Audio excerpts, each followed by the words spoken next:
வணக்கம். மக்கட்பேரின் அடுத்த குரலை காணலாம்.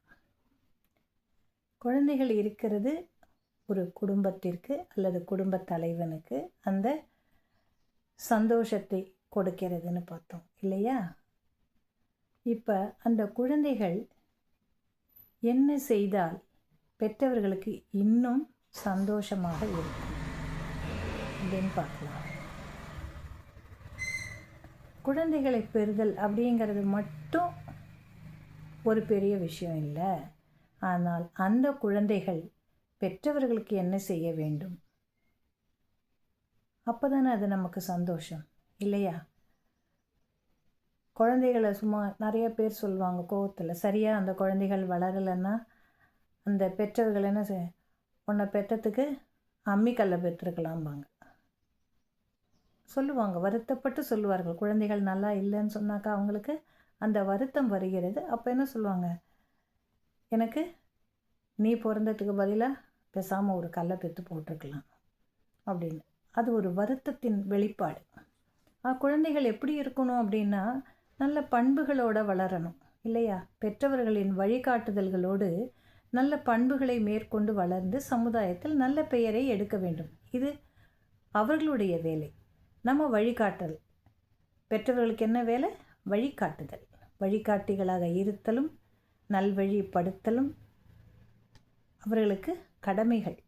அதை செய்வாங்க. ஆனால் எல்லா குழந்தைகளும் அதை ஏற்றுக்கொள்வதில்லை. ஒரு குறிப்பிட்ட வயசில் பார்த்தோன்னா மன தாங்கல் வருகிறது, சங்கடங்கள் வருகின்றன. அப்பெல்லாம் அந்த பெற்றோர்கள் வருத்தப்படுகிறார்கள் இல்லையா? இப்போ வள்ளுவர் எப்படி சொல்கிறாருன்னா, தந்தை மகர் காற்றும் நன்றி அவையத்து முந்தி இருப்பச் செயல். தந்தை மகர் காற்றும் நன்றி அவையத்து முந்தி இருப்பச் செயல். சான்றோர் பெருமக்கள் இருக்கக்கூடிய ஒரு பெரிய சபையில் தன்னுடைய மகன் முதல் ஆளாக இருத்தலை ஒரு பெற்றோர் விரும்புவர். அது அவர்களுடைய கடமை. எந்த ஒரு இடத்துல விட்டாலும் என்னுடைய பிள்ளைகள் முதல் இடத்தை பெறுவார்கள் அப்படின்னு சொல்கிறார் இல்லையா? தந்தை மகற்காற்றும் நன்றி. என்னடா இது நன்றின்னு சொல்கிறார் இந்த இடத்துல? தந்தைக்கு கடமைன்னு நான் சொல்கிறேன். தந்தை மகற்கு ஆற்றும் நன்றி என்ற ஒரு வார்த்தையை அங்கே போடுகிறார். ஏன் நன்றி? ஒரு குழந்தை பிறந்தது இல்லையா? குழந்தையே பறக்காமல் இருக்குங்கிற கவலையை விட ஒரு குழந்தை பிறந்து விட்டது, எனக்கு அது சந்தோஷம். நீ கண்ணா நீ பிறந்துட்ட, என்னை அப்பான்னு சொல்கிற அம்மான்னு சொல்கிறேன்னு சொல்கிறோம் இல்லையா? அதுக்கு நாம் அந்த குழந்தைக்கு நன்றி செலுத்துகிறோம். அதுதான் தந்தை மகற்கு ஆற்றும் நன்றி. இதுதான் ஒரு பிறந்த குழந்தை பிறந்ததுனால தான் அவன் அப்பான்னு சொல்கிறாங்க. அந்த பெருமை அவருக்கு கிடைக்கிறது இல்லையா? அப்போ அதற்கான நன்றி எப்படி செய்வாங்க?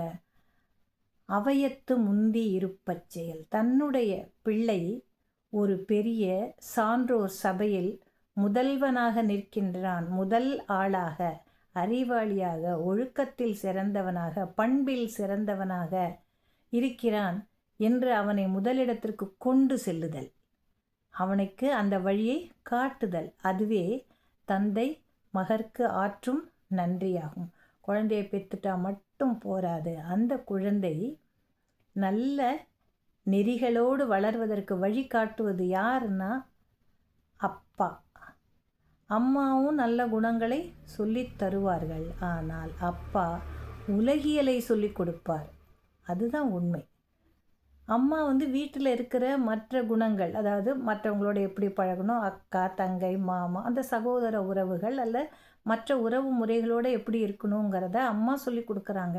ஆனால் வெளி உலகத்தில் அந்த குழந்தை சந்திக்க வேண்டிய விஷயங்களும் சவால்களும் ஏராளம். அதை எப்படி சந்திக்கணும் என்று நல்வழி காட்டுது யார்? தந்தை தான். ஆக தந்தை மகற்காற்றும் நன்றி அவையத்து முந்தி இருப்பச் செயல்.